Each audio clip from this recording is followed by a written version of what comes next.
Hello, my music-loving friends.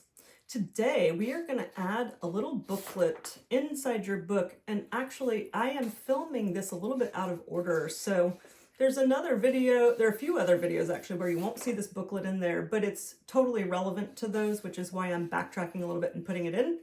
So let's get started. So I'm putting my paper portrait, and I'm going to fold it in half because I want two separate halves of the paper for two separate booklets that we're going to make. So you're going to save half of this for another booklet that you're going to make later. So make sure that you don't misplace it. Maybe stick it in your theory book. All right, so folding it in half this way, pinching the corners. Y'all know how to fold paper by now at this point in your bookwork. Okay, so there we go. That's nice and neat. So I'm going to, you guessed it, mash it with my scissors. Okay, so because this is a line intended to help me make a straight cut, I'm going to make sure it's a little bit flatter. I'm squeezing it back so now it's nice and flat, and then we cut it in half.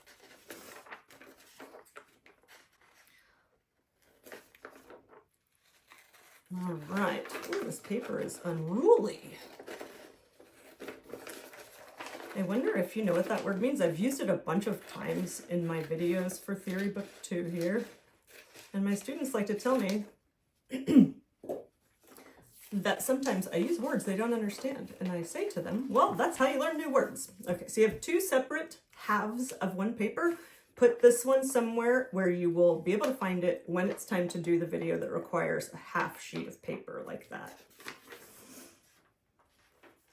Now, here's that half that I'm using for this little booklet, and I am placing it landscape, and then I'm going to fold it in half 1, 2, 3 times in the same direction. Okay, that's going to give us 8 little rows when we're done. Okay, so here we go, folding it in half, lining up the corners, pinching it, pressing it down, giving it a good solid start, and then getting the scissors in on it. All right. All right. Still in that same direction. Folding this way. Oh, did you see my corners tried to poke up there for a minute and I had to squeeze them tighter? All right. That's the kind of thing I'm talking about. You got to manage your corners when you're doing this. All right. Okay, we need one more. Okay, so you see how mine is oriented. We're going one more in this direction. This is a good time to start curving it. I've showed this in some of my other videos. If you curve it a little bit first, it just gets it moving in the right direction. You know, if you just try to go for the folds, sometimes the corners line up properly. So here we are, corners. Oh, that's so neat. I'm happy with how that turned out. Okay, there we are. So we have all of the folds done. But wait, we're not going to unfold it yet. Let me show you how you're going to trim this. So I have my theory book. All right, this is going to go here. But if you just put it there like this, it's a little bit too long. You know, it's too crammed in there. And we've made our books look so awesome so far. It would be a shame to make it look less awesome. So all you're going to do is decide how far in you want to put it, just a little bit, just so it's not right on that center fold. And then that same amount of space between the center fold line and the strings diagram, you're just going to cut a little piece off, okay? So while it's still folded, I'm going to cut like a little piece off of here. And you know, you can always make a second cut, so you might want to cut like just a little tiny piece off, decide if you like it, cut a little bit more. Don't make a big cut because you can't uncut it, right? So I'm going to cut this little piece. You see how big that is. It's not very much. And then I'm going to see what it looks like. Do I like it? You know, overall, I like it, but you see I've got some dangling out over here. So I'm just going to even it up. I'm just going to trim off that little bit that's poking out. All right.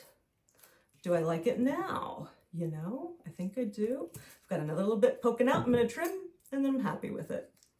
Ta-da. Love it. great. That's gonna look great when I'm done, okay? So make sure that yours kind of fits in here and that you like the way that it looks, because that is truly one of the most important things about your theory book. You have to enjoy how it looks.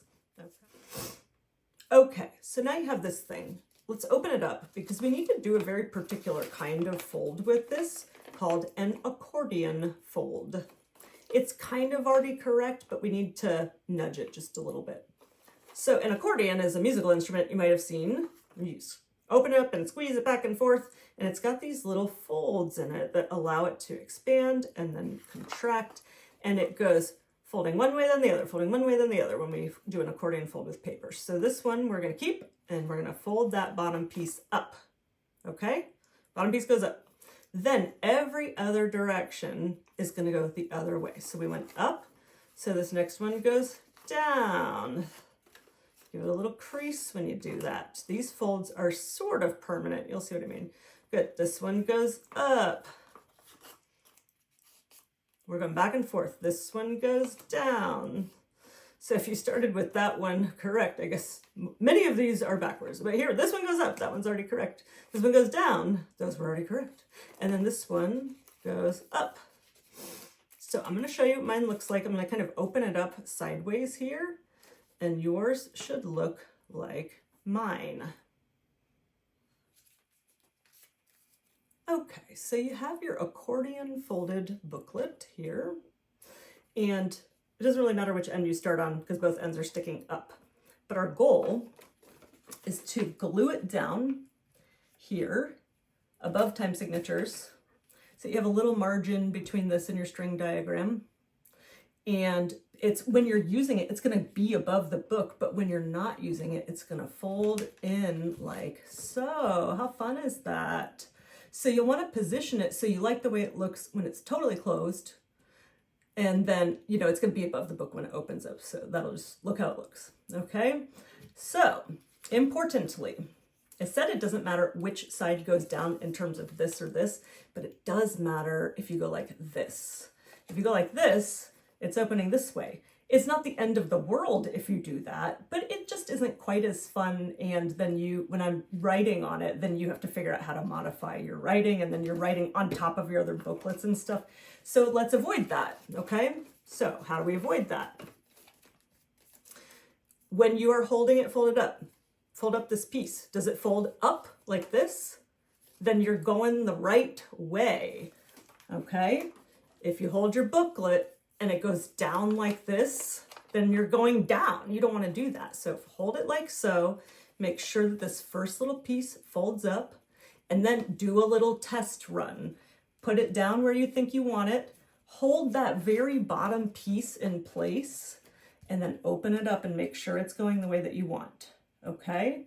Now, having tested it, I'm going to start gluing. I'm going to do stick on one side, liquid on the other. You know, for this one, if you have both of those, this one might be better with liquid because it's kind of bulky and this glue stick might not be quite as sticky, but I'm going to do both. You can do whichever one you like. All right, here we go.